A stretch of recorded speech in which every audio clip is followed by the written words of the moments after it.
Irmãos, abramos nossas Bíblias na primeira carta de Coríntios, capítulo 4. Eu vou ler do verso 1 ao verso 5.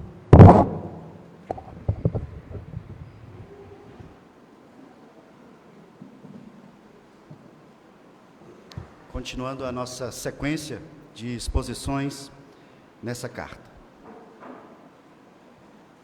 A palavra do Senhor diz assim: Assim, pois, importa que os homens nos considerem como ministros de Cristo e despenseiros dos mistérios de Deus.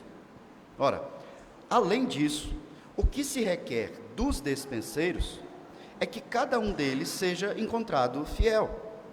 Todavia, a mim, muito pouco se me dá de ser julgado por vós, ou por tribunal humano.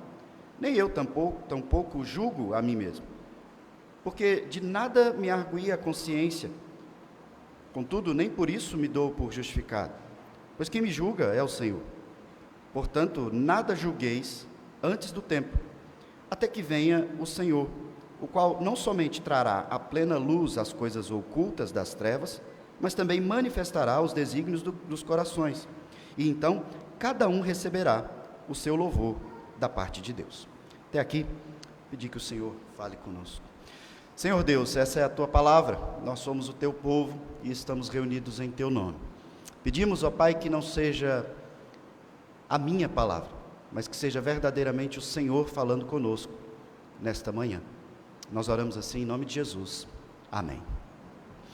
Irmãos, essa semana estava conversando com o diácono Caetano e na nossa conversa ali ele usou uma expressão que me chamou a atenção e eu falei para ele isso, sobre um erro que é muito comum em toda a população, na maioria das pessoas do mundo, digamos assim, cometem esse erro. Ele é histórico, ele acompanha a humanidade e nós temos visto um grande retrato desse problema. Aquilo que o Caetano falou comigo é que, infelizmente, de maneira geral, nós valorizamos muito mais a aparência do que a essência. Há uma valorização muito maior da aparência do que da essência. Veja, nós elegemos presidentes políticos, de maneira geral, não por sua capacidade de gestão, não por suas ideias na sua essência, mas nós elegemos ou rejeitamos alguém por sua aparência. Se é boa, se é ruim, se aquele líder, aquele político fala algo que me desagrada, de uma forma que me desagrada, se a aparência for ruim para mim, a essência não importa. Não importa a capacidade, não importa aquilo que se é feito, ele simplesmente não me serve. Mas se me chama a atenção de alguma maneira, pronto, é assim que eu escolho, pela aparência. Veja, saindo do campo da política, dos assuntos que durante essa semana encheram nossa mente, nosso coração, abalaram as nossas emoções, veja, nós podemos perceber isso em todo o contexto de vida. Jovens escolhem seus namorados muito mais pela aparência do que pela essência. Nós julgamos as pessoas muito mais pela aparência do que pela essência. Assim é na igreja também. Às vezes, na escolha da igreja, eu vou escolher uma igreja e então eu começo a ir em algumas igrejas, visitar, como se diz, algumas igrejas, e se a aparência é boa, eu fico. Não pela essência. Assim como quando você decide ouvir ou não a repreensão, a admoestação do seu pastor. Se ele fala com jeitinho, talvez você ouça. Mas se aquilo te assusta, se aquilo te ofende, você simplesmente escolhe não ouvir mais o seu pastor ou não permanecer debaixo daquele pastoreio. O apóstolo Paulo percebe isso, ele está lidando com um grande problema aqui na igreja de Corinto, e ele percebe exatamente esse problema que tem causado divisão dentro da igreja. ele instrui sobre esse problema. Nós já temos visto muito da sua exortação àquela igreja, mas ele fala: olha, vocês estão julgando e criando grupos pela aparência dos ministros, daqueles que pregam, daqueles que conduzem vocês, e não pela essência do ministério dos ministros. Olhem para a essência e não para a aparência dos ministros. E aqui então ele aborda novamente esse problema daqueles que se dividem em grupos, que exaltam um ministro em detrimento do outro, e nós começamos a perceber aqui um problema grave que o apóstolo Paulo está tratando nessa igreja também, que é aqueles que questionavam o seu apostolado. As pessoas tinham ali, naquele contexto, uma grande dúvida: será que Paulo é de fato um apóstolo? Eu não gosto muito do jeito de Paulo, me parece que a história de Paulo, o passado de Paulo, não me trazem confiança. Eles não estavam olhando para a essência da pregação da cruz, do evangelho da cruz, mas por tudo aquilo que envolvia a história, a aparência, o jeitão do apóstolo Paulo. Então, diante desse problema, o apóstolo Paulo aqui, nesses 5 versículos, ele começa a instruir exatamente sobre isso, sobre observarmos a essência, o que realmente importa. E ele começa isso falando da essência do ministro, como um ponto que a igreja precisa observar, antes de julgar ou de se dividir pela aparência ou por algo que transpareça um bom discurso, um discurso agradável, palatável. E ele diz: olha, vocês precisam olhar para os ministros quando eles fazem algo para vocês. Então aqui nesse primeiro momento, nesse primeiro versículo, é algo que o ministro faz para a igreja. Que a igreja considera dos ministros, que vocês fazem para eles. No verso 2, ele vai falar daquilo que o ministro faz para vocês, dele para vocês. Primeiro é de vocês para eles. O que importa? Importa, ele diz, que os homens, ou seja, que a igreja, nos considerem, ele se coloca no meio, que vocês, de vocês para nós, nos considerem como ministros. E ministros aqui, a palavra já nos leva a esse entendimento, eu já mencionei aqui em outras oportunidades. Se você é ministro, você não é ministro de você mesmo, você é ministro de alguém. E ele diz: nos considerem não como homens aqui, não pela nossa aparência, não pelo nosso currículo, não pelo que nós transparecemos. Nos considerem por aquilo que nós somos. Nós somos aqui ministros enviados de Cristo. Nós representamos a Cristo, nós falamos de Cristo. Nós estamos aqui como pastores do Supremo Pastor. Então não olhe para nós naquilo que nós somos, mas na essência daquilo que nós representamos, daquilo que nós ministramos. Como nós, irmãos, deveríamos fazer em todos os nossos julgamentos. O apóstolo Paulo diz: eu sou ministro de Cristo, e não das minhas próprias ideias e palavras. E ele usa aqui uma palavra que é muito rica em toda a Escritura, quando ele diz: e dispenseiros dos mistérios de Deus.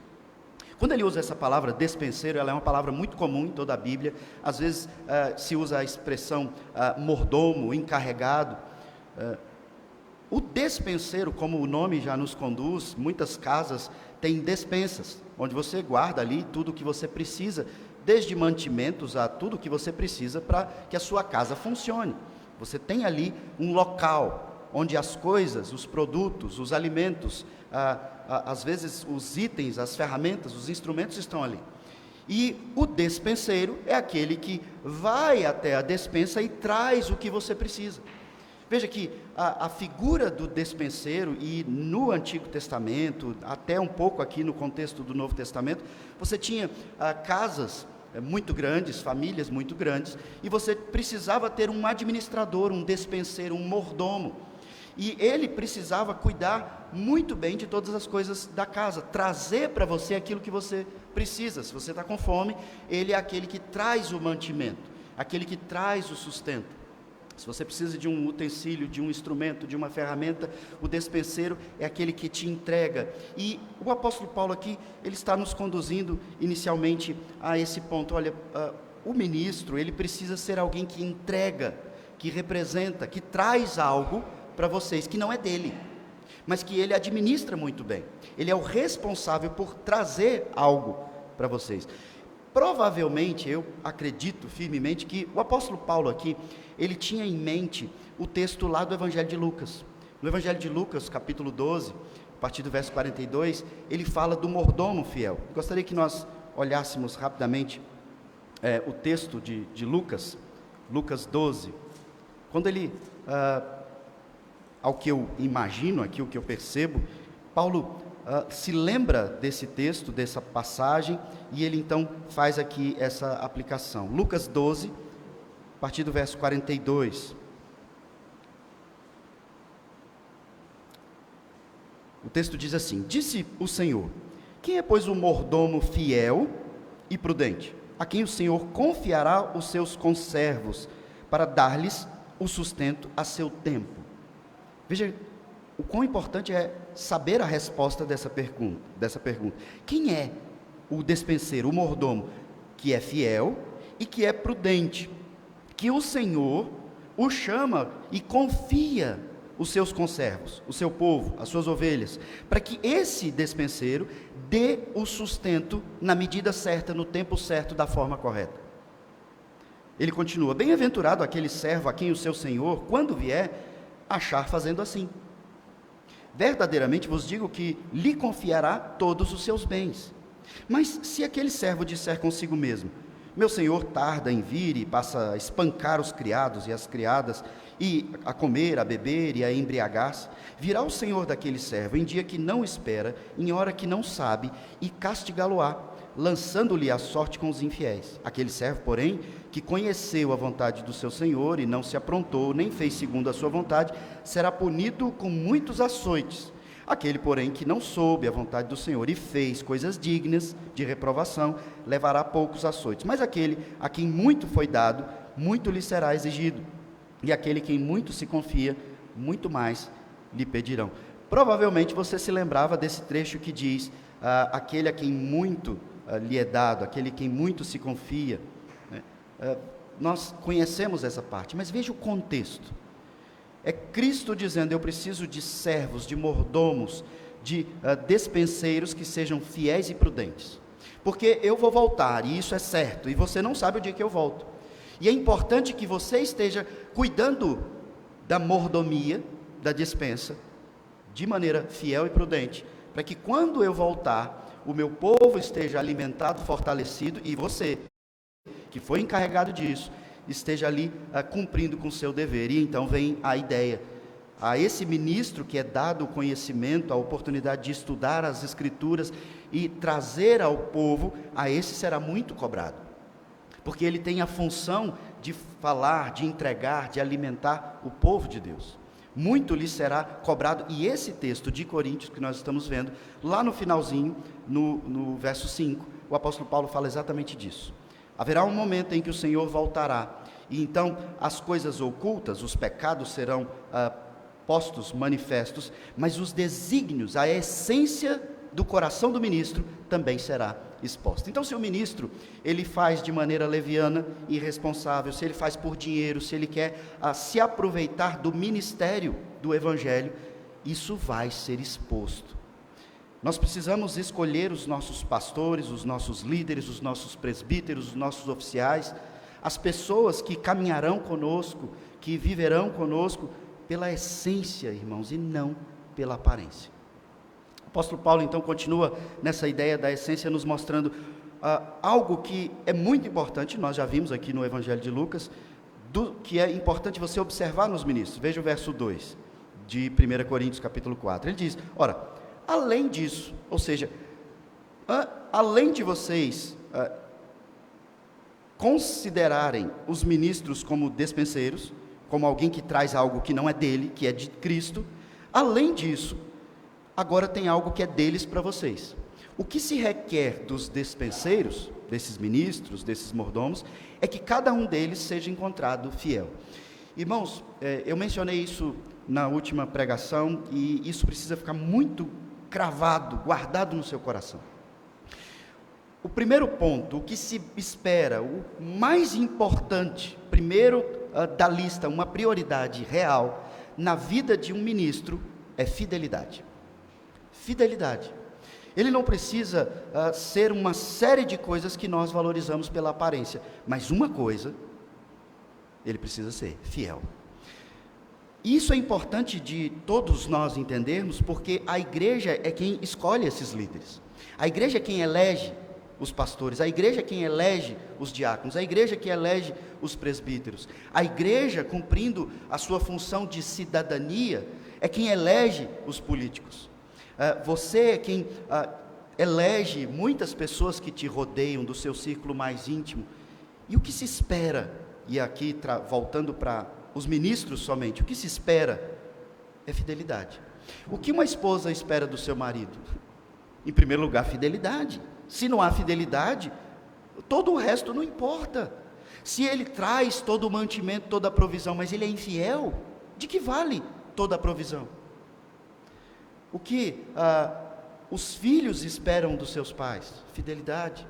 O que nós esperamos da nossa liderança? Fidelidade. E no caso dos ministros, como foi bem colocado no verso 1 pelo apóstolo Paulo, se ele não é um bom despenseiro, ele não vai ser fiel, e o contrário também é verdadeiro. Se ele não é fiel, ele não vai ser um bom despenseiro, porque ele não vai trazer com fidelidade a palavra de Deus.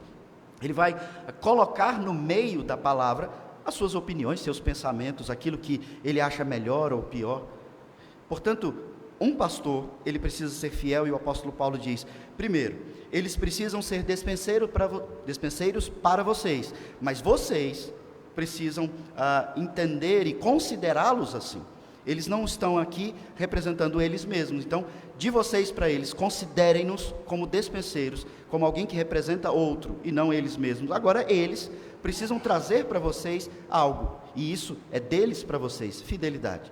Essa é sempre uma parte da oração que eu faço aqui antes de pregar, porque Deus mesmo há de cobrar isso de mim se eu for infiel na pregação da palavra. E, olha, em todas as cobranças que podem existir no mundo, o que enche meu coração de temor é de, naquele dia, o Senhor Deus, de alguma maneira, olhar para mim e os desígnios do meu coração ser manifesto, e Ele dizer, você não foi fiel. Nada me dá mais medo do que isso, e não o medo que me faça fugir do ministério, mas o tremor diante de Deus, que nós já vimos aqui, que o apóstolo Paulo diz, tudo que eu falo com temor, com tremor. Esse ministro, para que você saiba avaliar a fidelidade dele, ele precisa de pelo menos 3 coisas. Ele precisa, em primeiro lugar, ensinar a verdade, e a verdade é a palavra, não é a verdade dele. Nesse mundo de relativização, muitas pessoas têm as suas próprias verdades. O ministro precisa trazer a verdade de Deus, e essa verdade é absoluta, não existe outra versão dela. O Espírito Santo, eu costumo dizer isso para vocês, o Espírito Santo é quem inspirou o texto, e quando ele inspira o texto tem um sentido. O texto não tem vários sentidos. Eu não posso explicar um texto, expor um texto para vocês com vários sentidos, como se o Espírito Santo tivesse intentado dizer várias coisas. Eu posso trazer várias aplicações, mas o sentido é um só. E entenda, quando você escreve um e-mail, uma carta, uma mensagem para alguém, você tem um sentido, você quer comunicar uma coisa.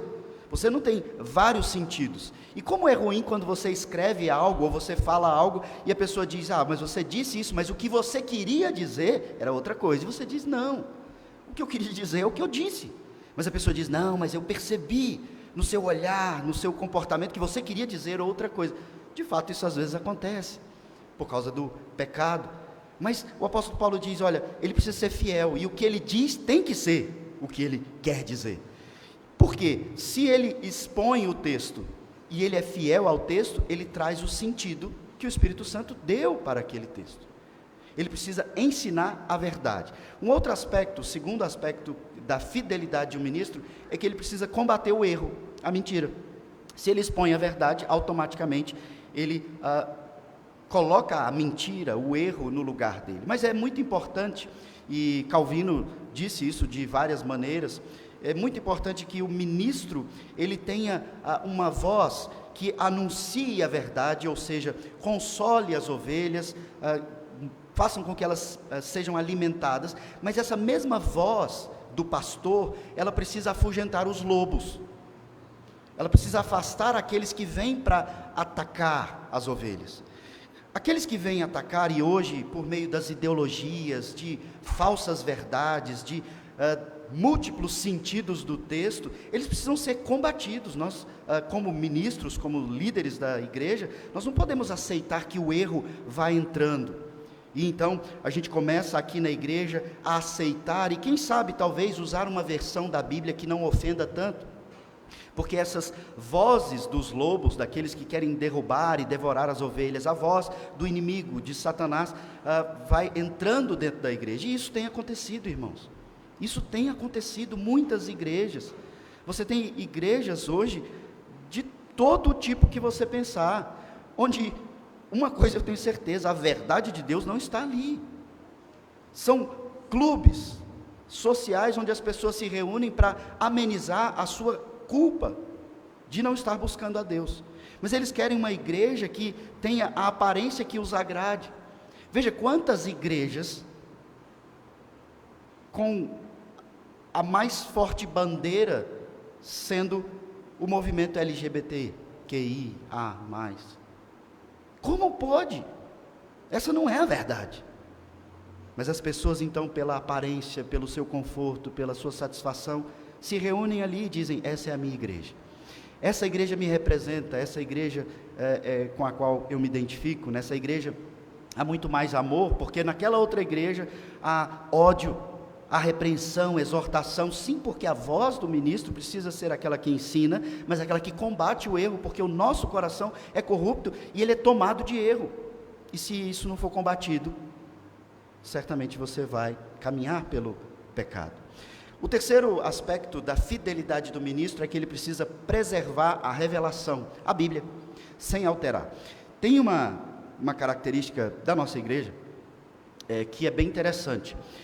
Normalmente você pode viajar Brasil afora, e essa versão da Bíblia que nós temos, a Almeida Revista e Atualizada, é majoritariamente a versão bíblica que se usa nas igrejas presbiterianas. Uma ou outra vai usar uma outra versão, mas historicamente essa é a versão que nós usamos. Por quê? Já estudamos isso aqui numa aula de escola dominical, que o título do assunto era manuscritologia, onde a gente analisa qual é a melhor versão bíblica em português para nós. É aquela que se mantém mais próxima do texto, da forma como ele foi escrito no original. A nossa versão, ela foi escrita por João Ferreira de Almeida, em português, lá em 1750, tem muito tempo. E temos a versão revista e corrigida, atualizada, revista e atualizada, que procura então apenas trazer um português mais claro de se entender, porque a versão corrigida apenas, aquela mais antiga, ela tem um texto um pouco truncado, mas se tem o cuidado de fazer com que se preserve a verdade, o sentido do texto. Existem versões, e elas estão muito longe do texto original, a Nova Tradução da Linguagem de Hoje, Bíblia Viva, tradução moderna, são algumas traduções que elas, para trazer um texto mais agradável de se ler, elas se distanciam do original e fazem com que nós facilmente nos desviemos da verdade, da essência da verdade da palavra. Então, é muito importante, e eu não estou aqui afirmando que só essa versão é correta, existem várias muito boas. Temos em português a versão King James, que foi traduzida, que é muito boa. Temos a Bíblia de Jerusalém, que tem uma tradução muito boa, e várias outras. Mas o que eu quero que você entenda nesse ponto é: nós não podemos sair mudando o sentido do texto, a forma do texto, para que fique melhor, mais agradável para nós hoje. E a função do pastor, do ministro, daquele que expõe, é fazer com que a igreja se aproxime do texto original e não distanciar o texto para que a pessoa seja confortada. É trazer a pessoa para o texto e não levar o texto segundo as ideias da pessoa. E essa é a função do ministro, de preservar o texto, a revelação, sem alterar. Quando o pastor então pega um versículo, uma palavra de um versículo, completamente fora do seu contexto, para falar tudo aquilo que ele pensa sobre política, sobre amor, sobre a economia. Ele não está preservando o sentido do texto, ele não está preservando aquilo que o Espírito Santo quis que as pessoas entendessem naquele versículo, naquele trecho, naquele capítulo, naquele livro, em toda a Escritura. Preservar a Escritura na pregação é entender o texto no seu contexto. É o versículo dentro daquela perícope ou daquele trecho, dentro daquele capítulo, dentro daquela carta, dentro de toda a Escritura. Porque se eu pego o texto solto, eu posso facilmente fazer com que ele contradiga um outro texto lá no Antigo Testamento. E isso não pode acontecer, porque o Espírito Santo não muda. Deus não muda. E como então no Novo Testamento ele fala algo que não condiz com o que ele disse no Antigo Testamento? Então a função do ministro na sua fidelidade é ensinar a verdade, combater o erro e preservar a revelação sem alterar. Existem outras coisas que nós podemos analisar, mas essas são as três que eu achei primordiais de nós entendermos aqui nesse texto, quando Paulo fala: o que se requer dos despenseiros é que eles sejam fiéis. Isso é dele para vocês, deles para vocês. Vocês os considerem como eles são, despenseiros, e eles trazem para vocês, em fidelidade, o ensino, o combate ao erro e a preservação das Escrituras. E o apóstolo Paulo, então, começa a argumentar sobre o que a igreja estava julgando sobre ele, no verso 3, quando ele diz: todavia, a mim, muito pouco se me dá ser julgado por vós, ou por tribunal humano, nem eu tampouco julgo a mim mesmo. E aqui, muito facilmente, nós podemos olhar para esse verso 3 e pensar: então é aqui nesse versículo que eu digo para aquelas pessoas que me incomodam: eu não estou nem aí para o seu julgamento, o que importa é o que está dentro de mim. Veja, o apóstolo Paulo não agia dessa maneira. Quando ele diz isso, ele está falando sobre o julgamento salvífico, ou seja, vocês não estão considerando o meu apostolado, vocês estão duvidando do meu ministério, mas entenda, eu não estou aqui para atender a vocês, eu sou um despenseiro de Cristo, e o que realmente importa é que eu seja encontrado fiel, e não que vocês realmente me julguem fiel. E ele não está aqui desconsiderando o testemunho, ele apenas está colocando as coisas em ordem. Em primeiro lugar, eu preciso, diante de Deus, como eu disse para vocês, me apresentar de maneira fiel. Se vocês vão me julgar infiéis ou não, isso é válido, eu preciso levar isso em consideração, mas está em segundo lugar. Em primeiro lugar, eu preciso ser fiel a Deus.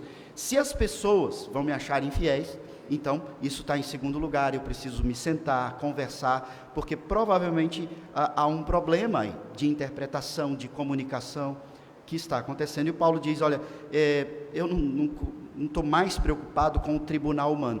Aqui no verso 3, a palavra tribunal, talvez aí na sua Bíblia, lá no rodapé, tenha escrito assim: no original, tribunal é a palavra dia. E aqui foi traduzido para tribunal, para que você entenda, ele está falando do julgamento temporal, porque o apóstolo Paulo vai começar a falar do julgamento eterno.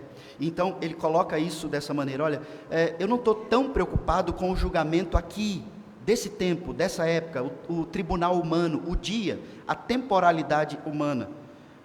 Nem eu mesmo posso me julgar nesse sentido salvífico ou do meu apostolado, é o Senhor quem faz tudo. E ele começa a nos conduzir ao dia do julgamento final. O apóstolo Paulo aqui ele faz um comparativo, em que a nossa vida aqui, ela precisa estar de maneira digna e fiel, pensando no dia do julgamento final. E qual é o raciocínio aqui? É algo que nós constantemente vemos nas Escrituras. Muitas vezes você olha para uma pessoa que é infiel, que é ímpia, que é indigna, que é corrupta, que é totalmente corrompida, mas ela se dá bem. E esse foi o sentimento de revolta de muitas pessoas durante essa semana. Como pode? Como pode? Entenda, o apóstolo Paulo diz: irmãos, não olhe só para o julgamento temporal, olha para o julgamento eterno. O que está reservado para aqueles que são corruptos? O que está reservado para aqueles que são mentirosos? O que está reservado para esses que têm a essência de Satanás? Eu não digo da aparência, eu digo da essência. O que está reservado para eles é o julgamento eterno. E o apóstolo Paulo diz: então não se preocupem tanto em me julgar, ou eu mesmo me julgar, ou esse julgamento temporário que você olha e diz: é injusto, esse julgamento é injusto. E Paulo diz: não olhe para o dia, não olhe para agora, olhe para frente.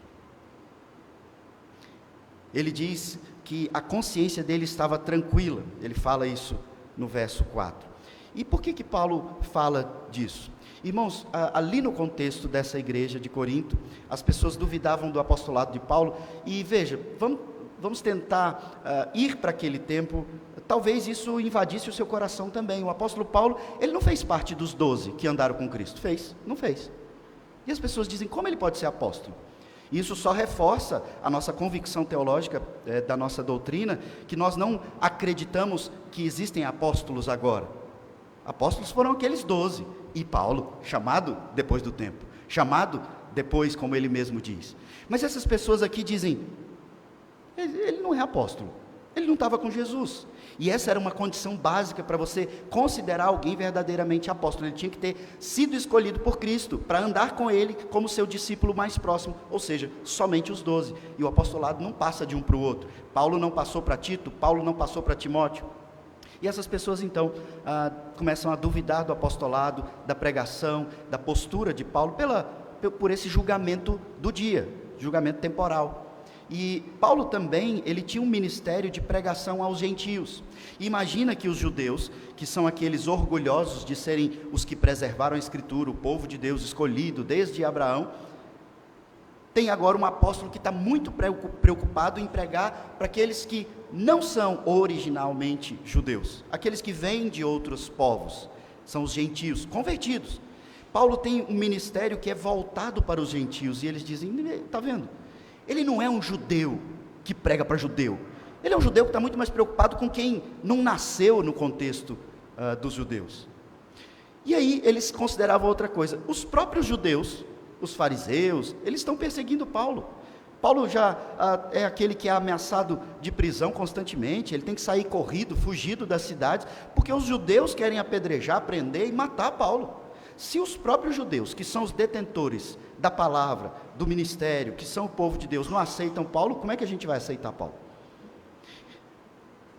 Paulo também, para piorar o seu testemunho de passado, ele tinha sido o grande e famoso perseguidor da igreja. Paulo participou, testemunhou, esteve diretamente ligado à morte de cristãos. E veja, são vários pontos que as pessoas olham para Paulo e dizem, quem é esse que está aí assumindo o nosso púlpito? Ele não é um verdadeiro apóstolo. E Paulo diz, eu não estou tão preocupado com o julgamento de vocês, eu quero só que vocês escutem o que eu estou pregando. Minha maior preocupação é o julgamento divino, e a minha consciência está tranquila com isso. E aí Paulo diz, e a minha consciência está tranquila, no verso 4, mas contudo, nem por isso eu me dou por justificado, porque quem me julga é o Senhor. E aqui é importante a gente lembrar do significado do termo justificado. Justificado significa alguém que foi absolvido de uma acusação. Nós fomos justificados na cruz, porque Cristo pagou, então nós somos declarados livres.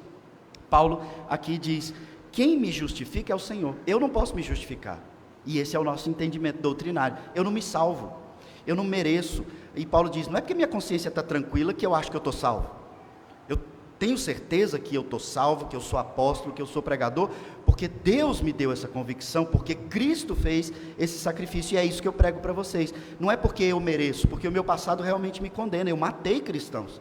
E Paulo diz, eu sei que eu sou um apóstolo fora do tempo, mas eu tenho convicção daquele chamado que aconteceu comigo. E veja, isso aplicando a vida de um pastor, de um ministro, essa deve ser a primeira preocupação de um pastor. Não é se as pessoas te consideram o melhor pastor, e aqui já mencionei nas duas últimas pregações, os conflitos pastorais, a vaidade, quando a gente quer ser reconhecido, quer ser grande, quer ser valorizado, quer ser respeitado, quer ser admirado, essa não é a verdadeira essência. A preocupação maior de um ministro é ter a convicção de que o Senhor o chamou para pregar a palavra. E eu digo, pela minha pouquíssima experiência como pastor, tão pouco tempo, mas isso para mim está muito claro, quando não há vocação verdadeira, o seminarista desiste no meio do seminário, e esse é um fenômeno que acontece em todas as turmas de seminário. Muitas turmas terminam com menos da metade, em alguns casos com um terço ou quase ninguém. Porque naquela caminhada e na lida pastoral, você não dá conta. Porque você quer se convencer de que você é chamado quando Deus não te chamou. Quando você é chamado, você você reage, você se preocupa mais com a sua consciência diante de Deus. O Senhor me chamou mesmo. É isso que eu vou fazer, eu vou exortar aquela pessoa, mas quem sou eu? Como eu, Diogo, posso reprovar, julgar e até afastar em conselho uma pessoa da ceia do Senhor? Se eu sou tão pecador como aquela pessoa. E Paulo diz, pois é, eu não me justifico, não tem mérito, eu não sou melhor. É o Senhor quem faz isso, mas Ele me chama para ser fiel a Ele, e eu preciso ensinar a verdade, combater o erro e preservar a revelação de Deus. Quem me julga é o Senhor, mas entenda o contexto do texto. Ele não está sendo arrogante, e o pastor não pode ser arrogante dizendo, eu não estou nem aí para o que vocês pensam. Nós precisamos estar, sim, ligados ao testemunho, ao que pensam, e buscar sempre a melhor comunicação e transparência. E aí Paulo, então, nos leva ao último argumento dele aqui, para fechar, dizendo, nada ficará encoberto. Quando ele fala disso, ele está apontando diretamente para o dia do juízo, o dia do julgamento do Senhor, o julgamento eterno, e ele diz, nada vai ficar encoberto. O que é oculto, o que é pecaminoso, as trevas vão ser reveladas, vai ser manifesto, mas há algo mais, os desígnios, a essência do coração desses ministros, seja Pedro, seja Paulo, seja Apolo, seja Diogo, José Maria, presbíteros de maneira geral, isso vai ser revelado, a essência vai ser revelada, diante do Senhor, diante do justo juiz. Então cada um vai receber o seu louvor. Se o ministro foi encontrado fiel, como na parábola de Lucas 12, então pronto, o Senhor diz, servo bom e fiel, você foi um bom despenseiro, entra, eu sei dos seus defeitos, eu sei das suas incapacidades, mas entra no reino do Senhor, porque a sua essência foi preservada.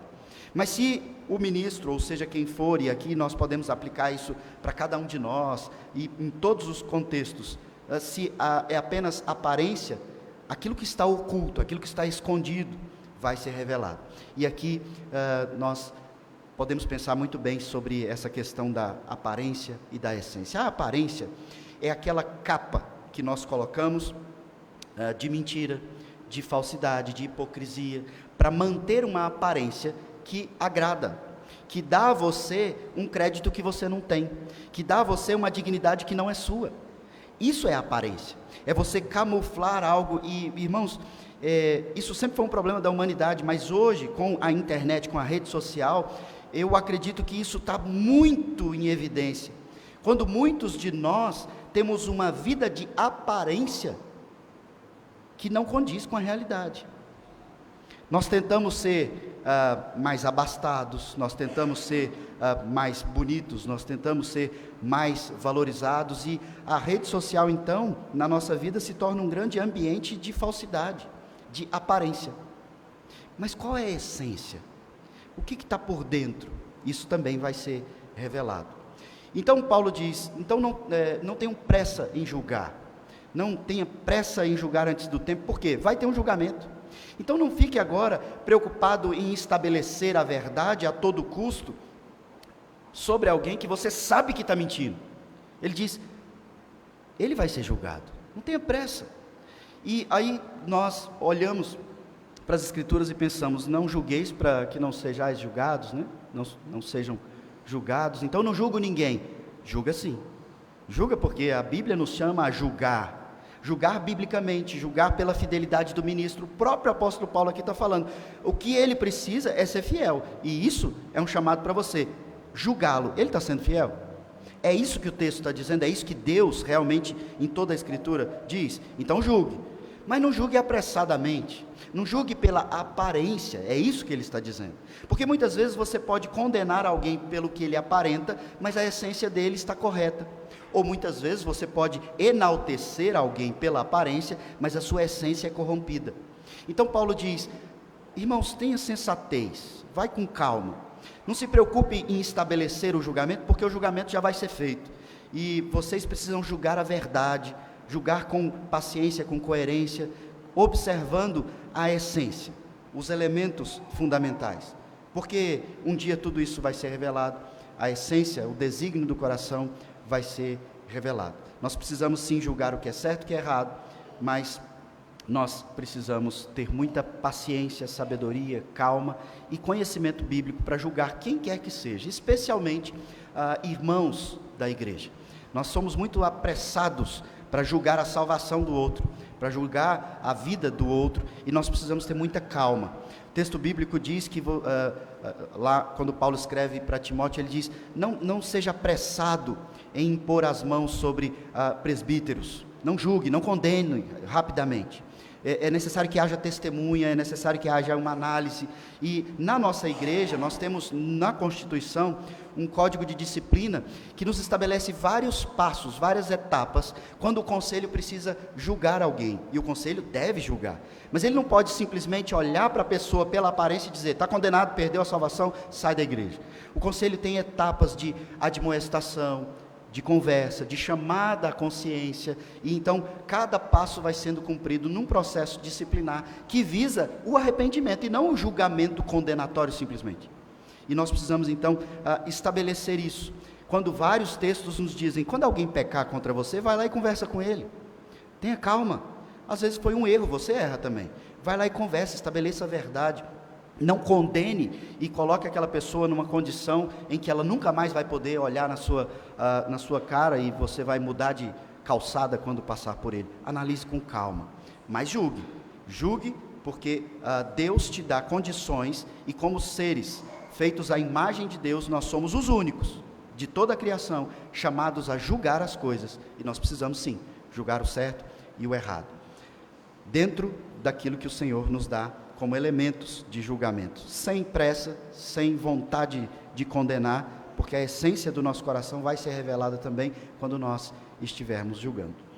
Nós precisamos, irmãos, desenvolver essa nossa capacidade de julgamento, de avaliação, e é por isso que na nossa igreja, eu faço tanta questão de não dar para vocês uma lista de usos e costumes, o que você pode ou não pode fazer, que tanto que você pode fazer isso ou fazer aquilo, de que maneira, no namoro você só pode fazer aquilo, não pode fazer isso, na sua comida, na sua bebida, na sua vestimenta. Eu não faço uma lista, nós vamos pregando e conversando e aconselhando para que você, na sua capacidade de julgamento, estabeleça o que você deve ou não deve fazer, porque eu creio que o Espírito Santo habita em você, e ele na sua consciência faz essa função, e Deus te criou a imagem para que você tenha essa capacidade. Se eu te dou uma lista, você simplesmente, sem julgar, sem raciocinar, vai fazer o que o pastor diz que pode e o que ele diz que não pode. É necessário que você desenvolva essa capacidade, porque na hora que a oportunidade do pecado chegar, eu não vou estar lá do seu lado, e aí então você não vai poder olhar para mim assim, e aí pastor, eu posso ou não posso? Você vai precisar analisar a situação dizendo, eu deveria? Isso é lícito, isso convém, isso edifica, isso dá bom testemunho, isso glorifica a Deus, eu faço ou não faço? De que jeito eu faço? Como? Nós precisamos desenvolver essa capacidade, é isso que Paulo está chamando a igreja de Corinto a entender e a fazer, porque eles estavam fazendo julgamentos errados, e assim dividindo a igreja por vaidade, por aparência, por problemas que não deveriam fazer parte da realidade deles. Que Deus nos dê essa capacidade para julgar, inclusive o mundo, o que está acontecendo no nosso país, julgar nas nossas relações, julgar na igreja, sempre sabendo, o julgamento já está com data marcada, e é Deus que não erra quem vai julgar. Então confie, tenha sempre esperança, tenha firmeza, e julgue todas as coisas com sensatez, sem pressa, sabendo que o Senhor é o justo juiz, que está sem dormir, vendo a sua essência e a essência de todos os seres humanos. Então ele sabe a verdade, ele tem todo o poder, e tudo está debaixo do seu plano, inclusive para que aqueles que são condenáveis sejam ainda mais condenáveis, mas aqueles que são do Senhor sejam assim os que vão receber, como o verso 5 diz, o louvor pela essência, pela fidelidade.